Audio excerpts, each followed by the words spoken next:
Hello friend, welcome to my second channel. इस channel पर मैं लेके आता हूं आपके लिए एजुकेशनल वीडियो। इस वीडियो में मैं डिस्कस करने वाला हूं केंद्रीय विद्यालय का क्लास 6 का इंग्लिश का हाफ ईयरली एग्जाम का क्वेश्चन पेपर। इसे आप यूज कर सकते हैं अपने हाफ ईयरली एग्जाम की प्रिपरेशन के लिए। सबसे पहले आपको जानना होगा ये जो क्वेश्चन पेपर है 60 मार्क्स का क्वेश्चन पेपर है और इसमें आपको आंसर राइटिंग के लिए 2.5 आवर दिए जाएंगे। इस क्वेश्चन पेपर को 3 पार्ट्स में 3 सेक्शन में इसे डिवाइड किया गया है। फर्स्ट सेक्शन है रीडिंग एंड कॉम्प्रिहेंशन का, सेकंड सेक्शन है आपका राइटिंग स्किल और ग्रामर का, और थर्ड सेक्शन जो है आपका वो लिटरेचर का है। ठीक है, तो फर्स्ट सेक्शन जो है आपका रीडिंग कॉम्प्रिहेंशन का, ये 15 मार्क्स का कंप्लीट पोर्शन है, यानी कि इसके अंदर जितने भी क्वेश्चंस हैं सबकी वेटेज टोटल 15 मार्क्स की होने वाली है। उसके बाद राइटिंग स्किल और ग्रामर की बात करें तो ये भी 15 मार्क्स का यहाँ वेटेज रहेगा। बाकी सी सेक्शन जो है इसके अंदर लिटरेचर वाला पोर्शन जो है ये आपका 30 मार्क्स का आने वाला है। तो इस तरीके से ये आपका क्वेश्चन पेपर का फॉर्मेट है कि किस टाइप से क्वेश्चन आपके लिए फ्रेम किए जाएंगे। अब हम लोग कुछ और इंस्ट्रक्शन जो इस क्वेश्चन पेपर के ऊपर है उसे भी पढ़ लेते हैं। जैसे फर्स्ट इंस्ट्रक्शन आपको गिवन है, all the questions are compulsory, attempt all the section. इस क्वेश्चन पेपर के अंदर जितने भी क्वेश्चन है सारे के सारे कंपल्सरी है और इसमें जितने भी सेक्शन है ये सभी आपको अटेम्प्ट करने हैं। ए बी सी तीनों ही सेक्शन आपको अटेम्प्ट करना है। उसके बाद सेकंड इंस्ट्रक्शन आपको गिवन है, you may attempt any section at a time. अब ये आपकी चॉइस है कि आप किसी भी सेक्शन को पहले अटेम्प्ट कर सकते हैं, किसी को बाद में अटेम्प्ट कर सकते हैं, ये अप टू यू है। यानी कि जो भी इजी लग रहे हैं उसे आप पहले कर लीजिए, जो डिफिकल्ट लग रहे हैं उसे बाद में कर लीजिए। उसके बाद थर्ड इंस्ट्रक्शन आपको गिवन है कि all the questions of particular section should be attempt in a correct order. यानी कि जितने भी क्वेश्चंस एक पर्टिकुलर सेक्शन के होंगे उसे पर्टिकुलर ऑर्डर के अंदर ही आपको इसे अटेम्प्ट करना है। चलिए, अब ये तो बात रही कि क्वेश्चन पेपर किस टाइप का है। ठीक है, अब हम लोग 1 बाय 1 तीनों सेक्शन के क्वेश्चन को देखेंगे। तो जो सबसे पहले है आपका रीडिंग वाला सेक्शन और ये पूरा 15 मार्क्स का है। इसके अंदर 2 आपके पास पैसेज आएंगे। जैसे ये फर्स्ट पैसेज है, इसमें आपको बोला जा रहा है क्वेश्चन नंबर 1 के अंदर कि read the following passage and answer the question that follow. ये 8 मार्क्स का पूरा क्वेश्चन है और 8 मार्क्स का मतलब ये है कि स्मॉल 8 पार्ट्स यहाँ पे आपको 7 पार्ट है, 1 या 2 क्वेश्चन आपको यहाँ पे देखने को मिल रहा है 2 मार्क्स का है। तो जितने भी ये क्वेश्चन है इन सबके आंसर आपको देना है इनको पढ़ने के बाद। तो यानी कि इस वाले पोर्शन में क्या होगा, आपके पास ये जो रीडिंग सेक्शन है 2 पैसेज आएंगे। ठीक है, 2 पैसेज का मतलब ये भी हो सकता है कि फर्स्ट जो है आपका वो सीन पैसेज आ सकता है और सेकंड क्या हो सकता है आपका अनसीन पैसेज आ सकता है। ठीक है, तो जब भी आप बुक रीडिंग करते हैं, जो भी स्टोरी या पोएम रीड करते हैं, तो जब आप रीडिंग स्किल आपको अच्छे से इंप्रूव करनी होगी, तो ताकि इस तरह के जो क्वेश्चंस आए उनका आंसर आप कर सको। तो पहले तो आप ये जो पैसेज हैं इसे अच्छे से रीड कर लोगे और रीड करने के बाद जैसे 1 बाय 1 ये जो क्वेश्चंस आपको गिवन है, जैसे फर्स्ट है वॉकिंग इज डैश, और वॉकिंग इज डैश यहाँ मेंशन किया गया है। तो जैसे आपने यहाँ पे पढ़ा होगा, इसको वीडियो को पॉज करके आप भी लिख भी सकते हो इसके आंसर को अच्छे से अपने वीडियो देखते देखते साथ के साथ कि वॉकिंग इज अ प्लेजर। तो यहाँ पे प्लेजर आप आंसर में मेंशन कर सकते हो। फिर नेक्स्ट क्वेश्चन पूछा जा रहा है, when we are in a dash our attention is fixed on road. तो जैसे आप यहाँ पे बोला जा रहा है कि जैसे आप इसे पढ़ेंगे when we are in vehicle, तो व्हीकल जो आप यहाँ मेंशन करेंगे तो ये आपका आंसर कंप्लीट हो जाएगा। इसी तरह से बाकी जो इसका 3rd, 4th, 5th और 6th, 7th और 8th पार्ट, ये सारे के सारे पार्ट्स जो हैं आपके लिए, इन सब का आंसर आप जब कर पाएंगे जब आप ये पूरे पैसेज को रीड कर पाएंगे। ठीक है, तो ये तो फर्स्ट पैसेज है जो कि आपका 8 मार्क्स का है। इसके बाद एक और पैसेज है आपका, यानी कि क्वेश्चन नंबर सेकंड के अंदर भी आपको ये पैसेज दिया जा रहा है और इसकी जो वेटेज है 7 मार्क्स की है। तो यहाँ पे भी क्या करेंगे, जैसे फर्स्ट पैसेज ने आपने रीड किया था उसी तरह से यहाँ पे भी क्या करेंगे, वीडियो को पॉज करके अच्छे से इस पूरे पैसेज को रीड कर लेंगे और रीड करने के बाद जो भी कीवर्ड आपको लगता है जो भी इंपॉर्टेंट है उसे आप अंडरलाइन वगैरह कर लीजिए। अंडरलाइन करने से ये अच्छा रहेगा, ईजी रहेगा आपके लिए कि जब आप आंसर राइटिंग करेंगे तो आपको हेल्प मिलेगी अपने आंसर को सर्च करने में। ठीक है, तो ये पूरा पैसेज है, पैसेज को अच्छे से रीड करना है और रीड करने के बाद इसके जो आंसर्स हैं ये आप यहाँ पे इस तरह से दे सकते हैं। जैसे आप ये देख सकते हो कि आपसे ये क्वेश्चन है फर्स्ट, उसमें आपसे पूछा जा रहा है what kind of man was Midas. Midas किस टाइप का इंसान था। तो ये वेरी फर्स्ट सेंटेंस में ही आपको यहाँ मिल जा रहा है कि मिदास क्या था, वो किंग था और वो किस टाइप का पर्सन था, ग्रीडी पर्सन था। तो ये आप अपने आंसर में यहाँ पे मेंशन कर सकते हैं। जो बी ऑप्शन दे रखा है ये आपका आंसर करेक्ट हो जाएगा। इसी तरह नेक्स्ट आपसे पूछा जा रहा है who came to Midas one day, एक दिन मिदास के पास कौन आया था। तो ये 4 ऑप्शन आपको दे रखे हैं, इन 4 ऑप्शन में से करेक्ट आंसर आपको चूज कर लेना है। उसके बाद थर्ड क्वेश्चन ये है, क्वेश्चन में आपको बोला जा रहा है कि why did Bacchus offer him a gift, बक्कू से उसने उसे गिफ्ट ऑफर क्यों किया था, इसके पीछे का रीजन क्या है ये आपको बताना है। तो जैसे यहाँ 4 ऑप्शंस आपको दे रखे हैं, इन चारों में से करेक्ट आंसर चूज करना है। देखिए आंसर आप तब चूज कर पाएंगे जब आप इस पूरे कंप्लीट पैसेज को पढ़ पाएंगे, ठीक है। तो पढ़ने के बाद ही अगर आप इसका आंसर दें तो ज्यादा बेटर रहेगा, ताकि आंसर आपका गलत ना हो। उसके बाद फोर्थ क्वेश्चन आपके लिए ये है, व्हाट वाज मिदास विश, इसकी विश क्या थी। 4 विश दे रखी है, जिसमें से एक तो करेक्ट होगी, बाकी जो है रॉन्ग होगी, तो करेक्ट वाले को आपको चूज कर लेना है। अभी तक तो ये जो फर्स्ट से लेकर के फोर्थ तक था एमसीक्यू टाइप का था, जिसके अंदर आप करेक्ट आंसर चूज कर रहे थे। अभी जो फिफ्थ सिक्स जो क्वेश्चन है, इसमें आपको आंसर राइटिंग करना है। जैसे फिफ्थ क्वेश्चन में आपसे पूछा जा रहा है, why do you think Bacchus laughed before granting Midas wish, Midas ने जो विश मांगी थी उसको ग्रांट करने से पहले वो उस पर हंसने क्यों लग गया था, ये क्वेश्चन आपसे पूछा जा रहा है। तो जब आपने पैसेज पढ़ा होगा तो उसके अकॉर्डिंग आप आंसर कर पाएंगे। और उसके बाद नेक्स्ट है, right the words from passage that means the same. जैसे देखो यहाँ पे ना 2 डिफरेंट वर्ड आपको यहाँ पे लिखना है। जैसे फर्स्ट पार्ट में इसमें आपको बोला जा रहा है लॉट ऑफ मनी, तो लॉट ऑफ मनी के लिए इस पैसेज के अंदर क्या वर्ड यूज किया गया है वो आपको मेंशन करना है, और गिव के लिए क्या यूज किया गया है तो वो भी आपको यहाँ पे मेंशन करना है, ठीक है। तो इस तरह से ये 7 मार्क्स का पूरा कंप्लीट पोर्शन आपका होने वाला है। तो ये जो रीडिंग पोर्शन था आपका, जिसके अंदर 2 डिफरेंट पैसेज थे, फर्स्ट पैसेज ये था और उसके बाद जो सेकंड पैसेज था ये था। इन दोनों के आंसर आप अगर अच्छे बिल्कुल सही आंसर कर लेंगे तो 15 मार्क्स का ये जो पूरा सेक्शन है ये आपका ये कवर हो जाएगा। तो ये तो बात रही सेक्शन ए की। अब हम बात करते हैं सेक्शन बी की। तो सेक्शन बी में है आपके लिए कि राइटिंग पोर्शन है। जैसे इसमें क्वेश्चन नंबर 3 आप देख सकते हैं। थर्ड क्वेश्चन में आपको बोला जा रहा है, यू आर सुमन और स्लैश अनिल। अगर आप लड़की हैं तो सुमन अपना नाम यूज कर सकते हैं, अगर लड़का है तो अनिल नाम आप यूज कर सकते हैं।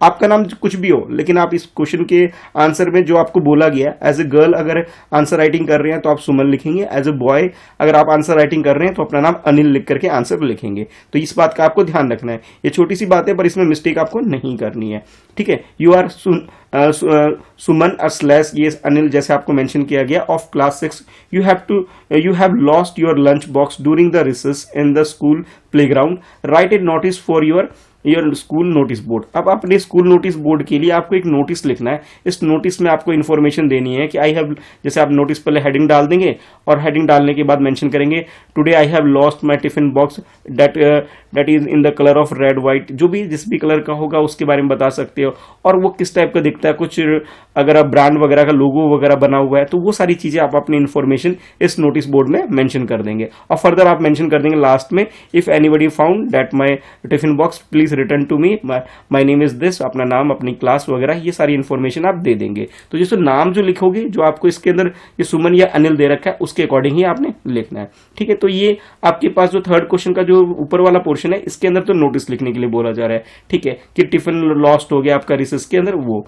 और नीचे वाले ऑप्शन में आपको बोला जा रहा है एज ए हेड बॉय और या head girl draft a notice for your school notice board about a inter house poetry recitation competition to be held in school, you are Parag या प्रियंका। देखिए इस क्वेश्चन के अंदर आपके पास ना चॉइस थी। इस चॉइस का मतलब ये है, या तो आप ऊपर वाला ये नोटिस है ये लिख लीजिए जिसके अंदर टिफिन बॉक्स लॉस्ट हो गया आपका, तो उसको वापस आप चाहते हो तो कोई ढूंढ लिया या किसी को मिल गया है तो आपको रिटर्न कर दे, इसके लिए नोटिस बोर्ड लिख लीजिए, नोटिस बोर्ड पे ये नोटिस लिख दीजिए। या फिर आपने क्या करना है कि दूसरा आपके पास ऑप्शन ये है कि आपको स्कूल का हेड बॉय या हेड गर्ल माना जा रहा है, जिसमें आपका अगर लड़का है तो आपका नाम पराग रखा जा रहा है, लड़की है तो आपका नाम प्रियंका लिख के आप अपना आंसर लिख सकते हैं, जिसके अंदर आपको ये इन्फॉर्मेशन देनी है कि आपके स्कूल के अंदर एक inter house poetry recitation competition होने वाला है, ठीक है। तो उस टाइप पे आपको नोटिस फ्रेम करना है, ठीक है। तो ये क्वेश्चन नंबर 3 के अंदर आपके पास चॉइस है, दोनों में से एक करना है। लेकिन जब आप घर पे राइटिंग प्रैक्टिस कर रहे हैं तो मैं चाहता हूं कि आप दोनों ही क्वेश्चन अटेम्प्ट कर लीजिए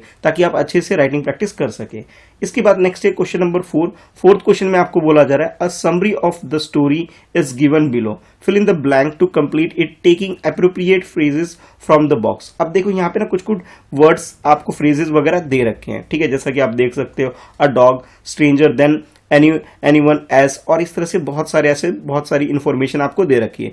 इनको यूज करके ना आपको एक समरी लिखने के लिए बोला जा रहा है एक स्टोरी का, ठीक है। जैसे यहाँ पे आपको ये मेंशन भी कर दिया गया है, लेकिन यहाँ पे ना स्पेस ब्लैंक दे रखा है, जो ब्लैंक स्पेस है, ठीक है, इस ब्लैंक स्पेस में हमने क्या करना है, जो कीवर्ड आपको दे रखा है इसे फिल करना है ताकि ये जो समरी है कंप्लीट हो सके। जैसे ये है, this is the story of dash, तो डैश की जगह आप लोग क्या कर सकते हो, फिल कर सकते हो अ डॉग, ये डॉग की स्टोरी है, ठीक है, तो आप यहाँ पे मेंशन कर सकते हैं this is a story of a dog. ठीक है, तो इस तरह आप फिल कर लोगे। उसी तरह बाकी पूरे को पहले एक बार ना पढ़ लीजिए, ये पूरा जो समरी आपको गिवन है इस समरी को पूरा पढ़ लीजिए, और इसके बाद जो ये आपको ऑप्शंस गिवन है, ठीक है, ये जो कीवर्ड्स आपको गिवन है इनको भी अच्छे से पढ़ लीजिए। और पढ़ने के बाद आप ना जो भी आपको लगता है कि इसके अकॉर्डिंग जो भी सेंटेंस आप पढ़ रहे हैं उस सेंटेंस के अकॉर्डिंग जो भी कीवर्ड यहाँ पे फिट बैठता है और मीनिंगफुल सेंटेंस क्रिएट होता है उसके अकॉर्डिंग आपको इसे फिल करके आंसर लिख देना है। अब कुछ बच्चे कहेंगे सर हम लोग डायरेक्टली सिर्फ आंसर में ये कीवर्ड को ही लिख दें हो जाएगा क्या, हमें मार्क्स मिल जाएंगे? तो मैं तो ये सलाह दूंगा आपको कि जब आप आंसर राइटिंग करेंगे पूरे जो समरी दे रखी इस पूरी समरी को लिखिए, और जो ये ब्लैंक स्पेस है इसकी जगह अपना आंसर भी लिखते चले जाइए। ठीक है, ताकि आपको ये पूरे अच्छे से मार्क्स मिल सके। ठीक है, चलिए अब मूव करते हैं नेक्स्ट क्वेश्चन की तरफ। तो क्वेश्चन नंबर 5 है जिसमें आपको बोला जा रहा है complete each of the following phrases with the suitable word from the bracket. अब जो ब्रैकेट के अंदर जो आपको ये वर्ड दे रखा है और इसको यूज करके आपको ये अच्छे से फ्रेज को कंप्लीट करना है। जैसे first a dash of ship, तो शिप के बारे में पूछा जा रहा है। सेकंड आपसे बोला जा रहा है अ डैश ऑफ फ्लावर, तो फ्लावर और शिप से रिलेटेड जो कीवर्ड आपको गिवन है उसे यूज करके अपने आंसर को यहाँ मेंशन कर देना है। ठीक है, तो ये तो बात रही क्वेश्चन नंबर 5 की। और 5 के बाद 6 क्वेश्चन जिसमें आपको बोला जा रहा है rearrange the following words to form meaningful sentence. देखो सेंटेंस भी आपको गिवन है तो ये अनजम्बल करने का काम आपको दिया जा रहा है। जैसे जम्बल्ड कर रखा है, उल्टा पुल्टा आगे पीछे कर रखा है, इसे प्रॉपरली आपको अरेंज करना है जिससे कि ये एक मीनिंगफुल सेंटेंस में क्रिएट हो जाए। जैसे आप इसे बना सकते हो माई इंडिया इज माई कंट्री। ठीक है, जैसे ये सेंटेंस मुझे बनाना है लेकिन यहाँ पे तो कुछ अलग तरीके से दे रखा है माई कंट्री इंडिया इज, ठीक है, जो कि गलत है, लेकिन इसे प्रॉपरली एक अच्छे ऑर्डर में आपको इसे अरेंज करके लिख देना है कि इंडिया इज माई कंट्री। ठीक है, इसी तरह सेकंड जो है आपके पास playing in are park children the, ये जो जंबल कर रखा है इसे अनजंबल करके आप लिख सकते हो कि children are playing in the park. ठीक है, तो इस तरह से आप दोबारा सेंटेंस को रीराइट करेंगे और रीअरेंज करके, यानी कि जिस तरह से यहां दे रखा है ऐसे नहीं लिखना आपको आंसर में, बल्कि एक मीनिंगफुल सेंटेंस में से कंप्लीट कर लेना है। उसके बाद नेक्स्ट है आपके लिए क्वेश्चन नंबर 7 क्वेश्चन में आपको बोला जा रहा है use the correct degree of the adjective given in the bracket. अब ब्रैकेट के अंदर ना ये एडजेक्टिव आपको दे रखे हैं, जैसे आप देख सकते हो हार्ड, अर्ली और सैड, और इनके ना करेक्ट फॉर्म में करेक्ट डिग्री में इसे यूज करके सेंटेंस को कंप्लीट करना है। जैसे फर्स्ट सेंटेंस है आपके लिए ही decided to work dash than before. ठीक है, तो जैसे यहाँ पे डैश है, डैश की जगह हार्ड के लिए आप क्या डिग्री यूज करोगे जिससे कि एक मीनिंगफुल सेंटेंस बन सके, यानी कि प्रॉपरली एडजेक्टिव को यहाँ आपको डालना है जिससे सेंटेंस ये कंप्लीट हो सके। उसके बाद नेक्स्ट है he began to chop even dash. ठीक है, तो डैश की जगह यहाँ अर्ली का आपने क्या करना है एक करेक्ट डिग्री में से फिल कर देना है। और इसी तरह लास्ट में सेट के बारे में बोला जा रहा है तो सेट के बारे में आप यहाँ फिल कर सकते हैं। तो ये भी आप जब क्वेश्चन कंप्लीट कर लेंगे तो 3 मार्क्स का ये क्वेश्चन आपका हो जाएगा। तो 3 मार्क्स का तो ये वाला क्वेश्चन था, और अरेंज करने वाला क्वेश्चन 2 मार्क्स का था, और इसके अलावा जो ये 2 मार्क्स का क्वेश्चन था आपका ये जिसमें आपने जो ब्लैंक है इसे फिल करना था ये फ्रेज को कंप्लीट करने का। ठीक है, तो इस तरीके से आपने ये वाला जो पूरा पोर्शन है आपका सेक्शन बी वाला इसे आप कंप्लीट कर सकते हैं। तो सेक्शन बी जो है आपका ये भी 15 मार्क्स का है, जैसे सेक्शन ए की हमने बात करी थी सबसे पहले, और सेक्शन ए के बाद ये सेक्शन बी ये भी 15 मार्क्स का है। 15 मार्क्स का ए सेक्शन, 15 मार्क्स का बी सेक्शन। उसके बाद आप बात करते हैं लिटरेचर वाले सेक्शन यानी सेक्शन सी की करते हैं, जिसके अंदर आपका जो पूरा जो एनसीईआरटी बुक के अंदर जो स्टोरी या पोयम आप पढ़ते हैं उस बेसिस पे आपसे क्वेश्चन पूछे जा रहे हैं इसके अंदर। तो चलिए एक एक करके इन सारे क्वेश्चंस को देख लेते हैं। तो जैसे ही आप देख सकते हो लिटरेचर वाला पोर्शन है और इसकी जो वेटेज है 30 मार्क्स की है। जैसे क्वेश्चन नंबर 8 देख रहे हैं, 8 के अंदर आपको बोला जा रहा है read the extract and answer the following question. अब जैसे यहाँ पे आपको पहले रीडिंग करने के लिए बोला जा रहा है, पोएम से ये लिया गया है तो पहले तो आपको ये पूरा अच्छे से पढ़ लेना है। जैसे beauty is seen in the sunlight, the trees, the words, corn growing and the people working और डांसिंग फॉर देयर हार्वेस्ट। ठीक है, अब ये जो आपने एक्सट्रैक्ट जो है इसे पढ़ लिया, इस बेसिस पे आपके लिए क्वेश्चन है। जैसे ये फर्स्ट से लेके 4th पार्ट तक है जिसका हमें आंसर करना है। सबसे पहले ये पूछा गया where can beauty be seen, beauty कहाँ पे देखी जा सकती है, तो जैसे आपको बोला जा रहा है beauty is seen in the sunlight, तो आप ये अपने आंसर में मेंशन कर सकते हैं। उसके बाद नेक्स्ट आपसे बी सेकंड पार्ट जो है इसमें पूछा जा रहा है what are the beautiful things, beautiful things क्या क्या है इसके बारे में क्वेश्चन पूछा जा रहा है। तो ब्यूटीफुल थिंग के बारे में बोला सनलाइट ब्यूटीफुल है, ट्री, बर्ड्स, ये सब क्या है, सब कुछ ब्यूटीफुल यहाँ पे बताया जा रहा है, तो इसके बारे में आप अपने आंसर में लिख सकते हैं। थर्ड में आपको बोला जा रहा है what is the reason of dancing in the poem, इस पोएम में लोगों के डांस करने की वजह क्या है, तो ये लोग डांस क्यों कर रहे हैं कि हार्वेस्ट, अपनी खेती वगैरह करके जो फसल वगैरह अच्छी हो रही है इस वजह से डांस कर रहे हैं, तो ये आप अपने आंसर में मेंशन कर सकते हैं। और उसके बाद है फोर्थ वाला पार्ट जिसमें आपसे हार्वेस्ट की मीनिंग पूछी जा रही है इसके अंदर। जैसे क्वेश्चन है what is the meaning of harvest. Harvest mean तो होता है फसल होता है, क्रॉप वगैरह जो भी हम खेतों वगैरह में उगाते हैं उसके बारे में है। तो आप यहाँ पे अपने आंसर में मीनिंग लिख सकते हैं कि harvest mean crop that we grow in the field. ठीक है, फील्ड के अंदर, खेत के अंदर जो हम उगाते हैं उसे हम हार्वेस्ट कह सकते हैं। अच्छा, इसके बाद जैसे आप 8 क्वेश्चन कंप्लीट कर लेंगे, देखो 8 क्वेश्चन कंप्लीट करने के बाद एक छोटी सी बात मैं और कहना चाहूंगा कि आपकी जो एनसीईआरटी बुक है इसके अंदर जितने भी पोएम है, ठीक है, उन सारे पोएम का ना एक तो टाइटल याद कर लो कि टाइटल क्या है, और टाइटल के बाद इस पोएम को लिखने वाले पोइट कौन है इनके नाम भी याद कर लो। यहाँ पे नहीं पूछा जा रहा है इस क्वेश्चन में, ठीक, इस क्वेश्चन पेपर के अंदर, लेकिन हो सकता है कि जो आपका क्वेश्चन पेपर फ्रेम किया जाए आपके टीचर की द्वारा या आरओ से क्वेश्चन पेपर आए, तो उसके अंदर कई बार ना ऐसे भी क्वेश्चन पूछा जाता है कि भी टाइटल ऑफ द पोएम क्या है, किस पोएम से ये लिया गया है उसका टाइटल लिखो। और कई बार ऐसा भी पूछा जाता है कि पोइट का नेम क्या है ये बताओ। तो आप लोग क्या करिए, अपनी एनसीईआरटी बुक के अंदर जितने भी पोएम है सबके टाइटल और उसके पोइट का नेम क्या है ये याद कर लीजिए, ताकि इस टाइप का अगर क्वेश्चन आए तो आप अपना आंसर लिख सकें। ठीक है, चलिए अब देखते हैं नेक्स्ट क्वेश्चन, क्वेश्चन नंबर 9 देखते हैं। 9th क्वेश्चन में आपको बोला जा रहा है read the line given from the story and answer the question given below. पहले तो आपको ये स्टोरी के अंदर जो कुछ लाइन यानी कुछ सेंटेंसेस आपको दे रखे हैं, पहले इसे अच्छे से पढ़ लेना है, और इसे पढ़ने के बाद नीचे जो क्वेश्चन पूछे जा रहे हैं इनके आंसर आपको लिखने हैं। जैसे एक बार पढ़ लेते हैं। After all one is known by the company he keeps, the birds has always heard at the talk of robbers, he imitate them and talk about the robbing people. The other one has repeated what he has always heard. He always people he welcomes people to the आश्रम। अब जैसे आपने इसको पढ़ा, अब पढ़ने के बाद जैसे क्वेश्चन आपसे पूछा जा रहा है इन क्वेश्चंस का आपको आंसर करना है। सबसे पहले तो क्वेश्चन ये है, फर्स्ट क्वेश्चन कि who said the above word to whom. यहाँ पे ये बात कौन किसको बता रहा है। तो अगर आपने स्टोरी पढ़ी होगी तो स्टोरी के अकॉर्डिंग, क्योंकि ये पूरी स्टोरी नहीं है आपके पास, पूरी स्टोरी का है आपकी टेक्स्ट बुक यानी आपकी एनसीईआरटी बुक के अंदर, तो आपकी स्टोरी जो आपने बुक में पढ़ी थी उसके अकॉर्डिंग ये आप बता सकते हो कि इसके अंदर कौन किसको क्या बोल रहा है। ठीक है, तो हु के मतलब उस पर्सन का नाम आपको यहाँ बताना है। सेकंड आपसे बोला जा रहा है name the title of the story. जैसा मैंने आपको पोएम के बारे में आपको बताया था, इसी तरह से ना आपकी बुक के अंदर स्टोरी के भी टाइटल्स हैं। ठीक है, और उनके जो स्टोरी के जो राइटर हैं उनके नाम भी आपको याद कर लेना है। तो ये छोटी सी एक्टिविटी है, मैं चाहता हूं कि आप एक पेज पे ना एक नोट्स की तरह से बना लीजिए कि जितने भी पोएम हैं और पोएम का टाइटल और पोइट का नेम याद कर लीजिए, और जो स्टोरी है और जो स्टोरी के जो राइटर है उनका नाम भी आप याद कर लीजिए। तो जैसे ये सेकंड क्वेश्चन आप देख सकते हैं, यहाँ पे ये बात पूछी गई है, अगर आपको ये याद होगा तो आप अच्छे से आंसर कर पाओगे। ठीक है, तो जो भी आपका सिलेबस है, पूरे सिलेबस के अंदर, पूरी बुक के अंदर सारे टाइटल्स और वो टाइटल के जो राइटर्स हैं जो भी स्टोरी के, उनके नाम आप याद कर लीजिए। अच्छा, उसके बाद थर्ड क्वेश्चन में आपसे पूछा जा रहा है what did the first bird learn from the Rober. तो जो फर्स्ट बर्ड है वो रोबर से क्या सीखते हैं उसके बारे में क्वेश्चन पूछा जा रहा है। ठीक है, तो इस तरह का आप इसका आंसर भी लिख पाएंगे। ये तब कर पाएंगे जब आपने स्टोरी को अच्छे से पढ़ा होगा। अगर स्टोरी अच्छा नहीं पढ़ा होगा तो हो सकता है कि आप कंफ्यूजन में रहेंगे और अपना आंसर प्रॉपर नहीं लिख पाएंगे। ठीक है, तो सबसे पहले जितनी भी स्टोरी और पोएम है उसे एक बार रीड जरूर कर लीजिएगा। अब उसके बाद नेक्स्ट इसके अंदर क्वेश्चन नंबर 9 का जो फोर्थ क्वेश्चन है जिसमें आपको बोला जा रहा है what did the second bird learn from the seagull. ठीक है, अब इसके अंदर जो सेकंड बर्ड है उसने क्या सीखा था वो आपको बताना है। तो फर्स्ट वर्ड के बारे में भी पूछ लिया, सेकंड वर्ड के बारे में पूछ लिया, टाइटल ऑफ द स्टोरी भी पूछ लिया, कई बार आपसे राइटर भी पूछ लिया जाए, तो इन सब के बारे में आपको पता होना चाहिए। ठीक है, तो इस तरह से जब भी आप प्रिपरेशन करें इन छोटी छोटी बातों का आपको ध्यान रखना है। तो क्वेश्चन नंबर 9 तो आपका लिए इस तरह से, जिसके अंदर 4 पार्ट्स हैं जिसके आपको आंसर करने हैं।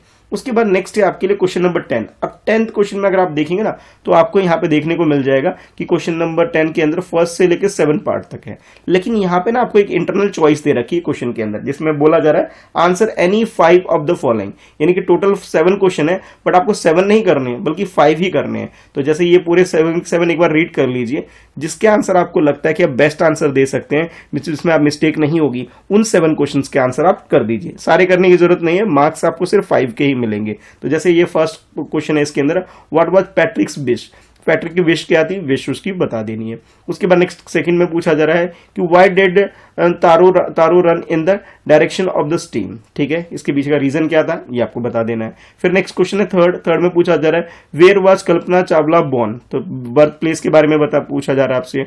Why is she called an Indian American, वो इंडियन अमेरिकन उसे क्यों बोला जाता था, इसके पीछे का रीजन आपसे पूछा जा रहा था। आप लोग जानते हैं बॉर्न तो इंडिया में हुई थी पर अमेरिका जाके सेटल हो गई एक तरह से कह सकते हो, और वहां पे जाकर के उन्होंने पढ़ाई वढ़ाई की और बाकी बाद में एस्ट्रोनॉमर वगैरह बन गई थी। तो इस तरह से अपने आंसर के बारे में सारी जानकारी आप लिख सकते हैं।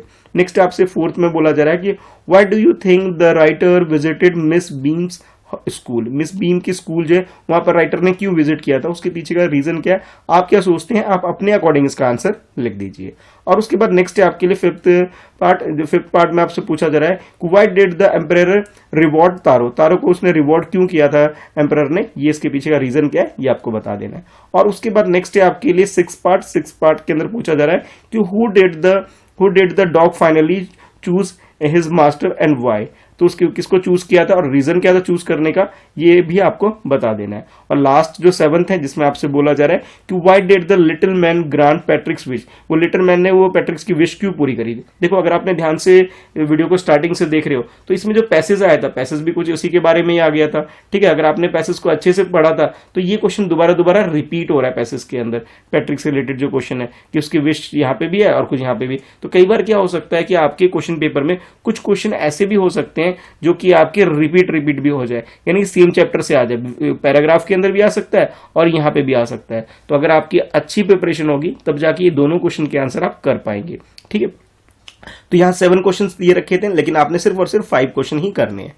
इसके बाद नेक्स्ट है आपके लिए क्वेश्चन नंबर 11 और 11 क्वेश्चन में आपको बोला जा रहा है कि आंसर एनी 4 क्वेश्चंस। अब देखो यहाँ पे ना है तो क्वेश्चन यहाँ पे 5, लेकिन 5 आपको करने नहीं है, आपको सिर्फ 4 क्वेश्चन के आंसर करना है, एक क्वेश्चन आपको छोड़ देना है। तो जैसे फर्स्ट पार्ट जो आप देख रहे हैं, फर्स्ट पार्ट यानी फर्स्ट क्वेश्चन में आपसे पूछा जा why did the farmer bring a baby mangroves into the house. अब ये जो फार्मर था वो अपने घर में एक बेबी मैंगूज क्यों लेके आया था, इसके पीछे का रीजन क्या है ये आपको यहाँ बता देना है। और सेकंड में आपसे पूछा जा रहा है who visited the shepherds one day and why. तो कौन किसने विजिट किया था उसका नाम आपको यहाँ पे लिख देना है। और थर्ड में आपको बोला जा रहा है कि why did the Akbar ask Tansen to join the court. Tansen को ज्वाइन करने के लिए अकबर ने क्यों बोला था, ये क्वेश्चन आपसे थर्ड में पूछा जा रहा है। फोर्थ में आपसे पूछा जा रहा है कि what did the other country feel about Tansen. Other country जो थे कंट्रियर जो थे जो कि उसके अकबर के दरबार में थे, वो लोग